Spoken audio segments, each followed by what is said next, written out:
welcome to today's episode of Tomorrow's Leader, where we dive deep on all things leader-related, related to leading yourself and leading others. I'm John Laurito, your host at the crack of dawn. What am I saying, crack of dawn? Middle of the night on a Monday night, I think it is, or Tuesday morning, 12 o'clock in the morning, and I'm podcasting.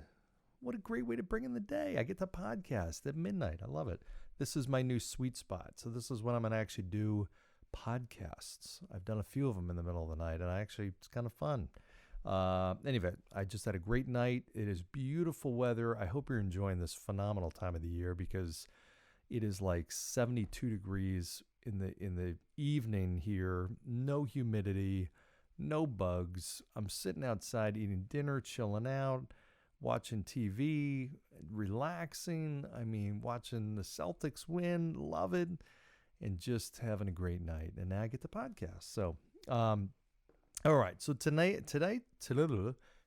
topic, I should say this morning's topic, is a leadership lesson. I'm going to do a few of these actually because I think they kind of can be broken up into different topics. But today's topic is a leadership lesson that I learned out in Hawaii. I just got back, as you know, from Hawaii.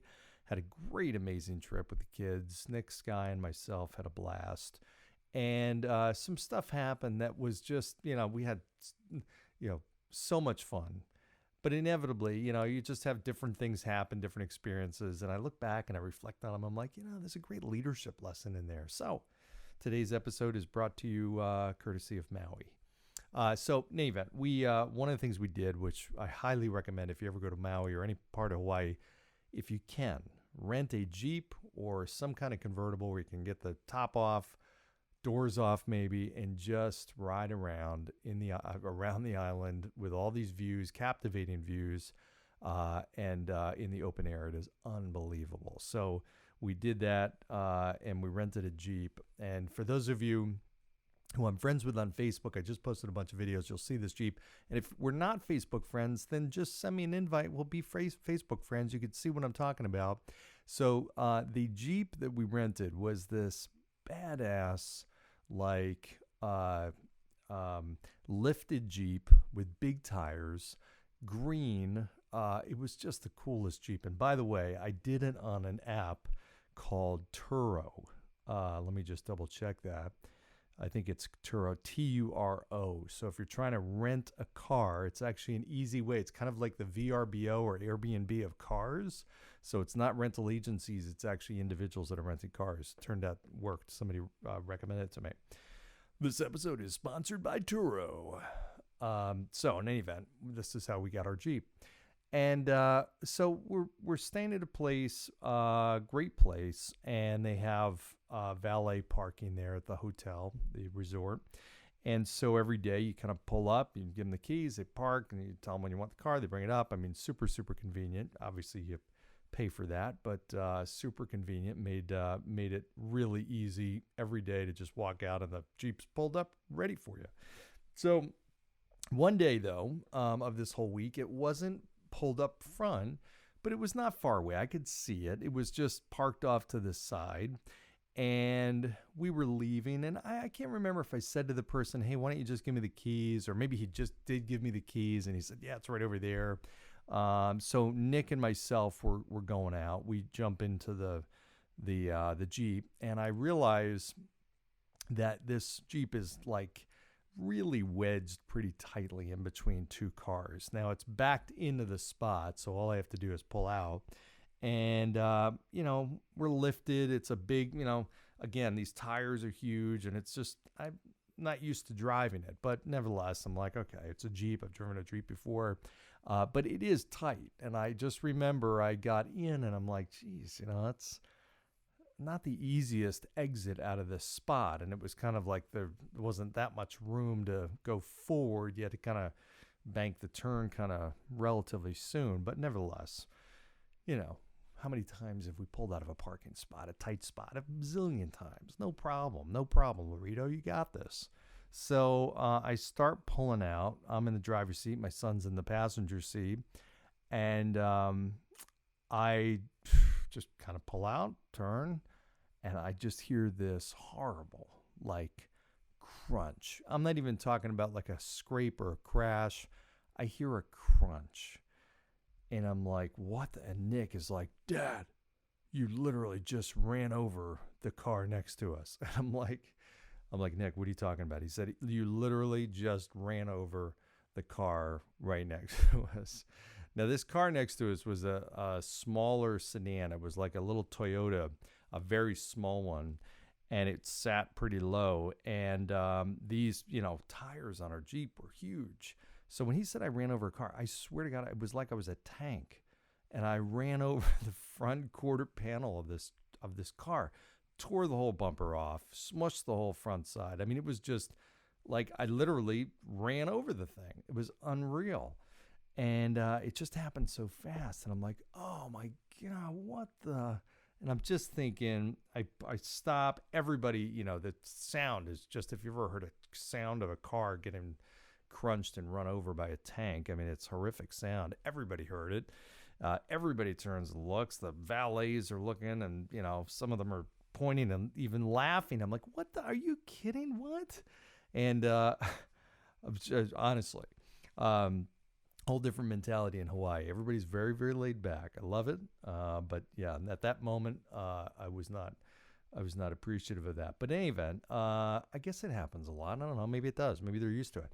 So I go over to the guy. I'm like, all right, so what do? He said, I'll call security. Security guy comes over. Security guy was super nice and, helpful, took care of it. The bottom line is I'm looking at this thing. I'm like, my gosh, what am I going to, we were trying to go somewhere. We were now waiting around for a half an hour, 45 minutes.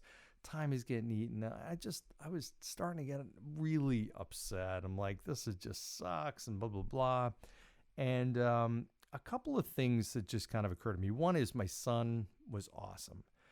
Nick was great. And he just said, listen, Dad, let's not worry about it. Just like, you know what? We're on vacation. We're in Maui.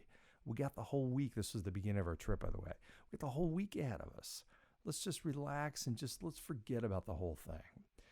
And I'm like, you know what, buddy? You're absolutely right, man. I mean, what good am I going to do by carrying this thing around me and just have it ruin my night and my day and, potentially think about it through the whole trip? I'm like, you know what? You're right. Like, how many times does something happen and we just carry it with us and then it affects everything else? Like, I mean, I just think about it, as a leader, how many times do you have an interaction, a bad meeting, a bad conversation, a bad day, and you carry that into other parts of your life or other days or other interactions or other people that you're leading, and they pay the price because you had one bad interaction, and they have no idea. They had nothing to do with it, right? So I'm thinking, you know what? I'm like, Nick, you're right, man. This is a great leadership lesson. This is emotional competency, right? I've just got to listen. It happened. It was a mistake. It sucked. I'm going to pay a price for it. I know, but can I do anything about it? Can I do it over again? Can I undo it? Can I erase it? No. So let's just move past it. But here's the interesting other thing I thought about. When I got in the Jeep, I was about to pull out. I'm thinking to myself, okay, I should ask Nick to look and be my eyes for me on the right-hand side of the car. And I'm like, yeah, I got it. And sure enough, I live to regret that decision significantly. And again, it made me realize as leaders, how many times are we in situations and for whatever reason, our ego just gets in the way of us asking for help. Like I know when I'm running organizations, I want my people to ask for help. I don't want them to try and be that, lone soldier that's out there trying to win the war by themselves or trying to figure stuff out by themselves, or when they're in a bad situation, they're too afraid or too proud to ask for help. Because in reality, all I had to do was say, hey, Nick, just take a look over the right-hand side. Be my eyes. Let me know, am I getting close to this car? And he would have done it. No sweat. And it's not like it reflects poorly on me. It's just my ego in that nanosecond was more important than doing it right. And it just, I regretted that. So that was the other thing is, okay, another leadership lesson, ask for help. When your mind says, hey, you know what? I think I could use some help here, or I need this or whatever. Just go with it. Just ask for help. The other thing, too, is I found myself getting angry at the valets. And I got angry at them because they parked the car so close. Two things that got me angry. Three things. One is that one of the guys chuckled. Uh, Secondly, is that they parked the car so damn close to the other car. It was like I was set up for failure. How am I going to pull it out of there? I mean, I almost felt like they knew it. They knew it was going to happen. Third is, of all the times that I came out the whole week, that was the single time they gave me the keys and told me to get the car. Every other time, they got the car. And I didn't have a problem with it. I mean, I could see the car. It wasn't even that far away. I didn't need them to pull it up. But now I kind of realize why they do that, for these reasons. But I'm like, okay, so why did that have to be the time that you let me, you broke your own procedures and let me take the car? Like, why couldn't you have just stuck to your process? And I found myself getting mad at the valets, not just one of them, all of them. And it wasn't until I kind of snapped out of it, I'm like, okay, truly, whose fault is this?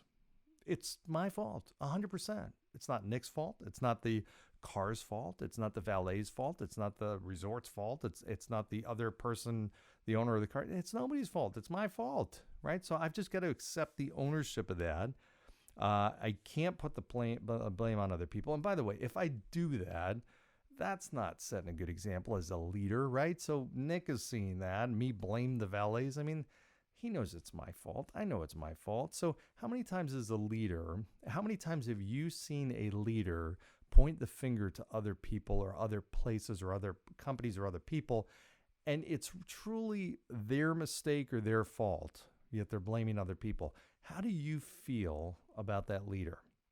I don't know about you, but I lose respect for that person, right? It's like, okay, if you made a mistake, and everybody does, own up to it. As a leader, that's one of the most important things you can do, right? Set that example. Okay, my mistake, I owned up to it, and just drop it. Okay, I can get angry, but I get angry at myself, not people that really didn't have anything to do with it. I'm the one that put the, car in drive and ran over the other car and went into tank mode, which was kind of fun. No, not really, but it was a little bit fun for a minute. So, anyways, that's my leadership lesson coming to you from Maui, Hawaii. But hope that was helpful. So a couple things: ask for help. Don't put the blame on other people. And you know what? Pay the price and then move on. Drop it, right? Drop it. Doesn't matter. It's not worth it, right? Not worth carrying that into other people and other situations and carrying it with you and having it weigh you down. It's just not worth it. So hope that was helpful. Hope you enjoyed the show. As always, like, share, subscribe, all that kind of good stuff. Let me know your thoughts and ideas on great guests, great content for future episodes. Let's get connected on LinkedIn, Facebook, Instagram. If we're not already, reach out, send me an invite. I will reply. I will link in with you. I will connect with you. I will be a friend on Facebook with you. And of course, go down below, give a 5-star review, and we will see you next time. Thanks.